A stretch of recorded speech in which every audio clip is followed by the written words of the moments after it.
তুমি কাকে ফলো করো নেক্সট মানে তোমার আগের জেনারেশনের ববিতা ম্যাডাম, শাবানা ম্যাডাম না কবরী ম্যাডাম, কার মতো হতে চাও তুমি নেক্সট 10 ইয়ার্স বা 12 ইয়ার্স পর?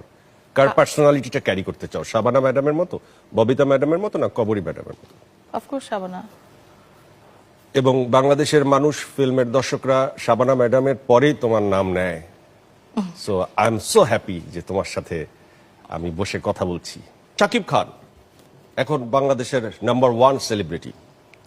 একটা সময় ছিল যে তোমার সাথে সাথে তাকে অ্যাক্টিং করতে হয়েছে সেকেন্ড হিরো হিসেবে, যেখানে রিয়াজ ভাই বা ফেরদৌস ভাই তারা মেইন ক্যারেক্টারে থাকতো, সাকিব সেকেন্ড ক্যারেক্টারে থাকতো, এবং তুমি তাকে অনেক বেশি প্রায়োরিটি দিয়েছো পরের দিকে। তারপর তোমার একটা দীর্ঘ অনুপস্থিতিতে শাকিব খান বাংলাদেশের কিং খানে পরিণত হয়েছে। তুমি এটা প্রাউড ফিল করো বা তোমার course. তোমার অবদানটা কি এখানে?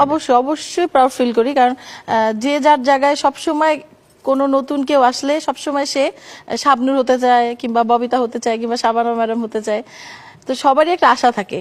তো সাকিবের চেষ্টায় সাকিব খান আজকে সাকিব খান হয়েছে, এবং অন্যেরা শাকিব খান হতে চেষ্টা করে, মানে সবাই শাকিব খান হতে চেষ্টা করে, যখন যে because he is king Khan.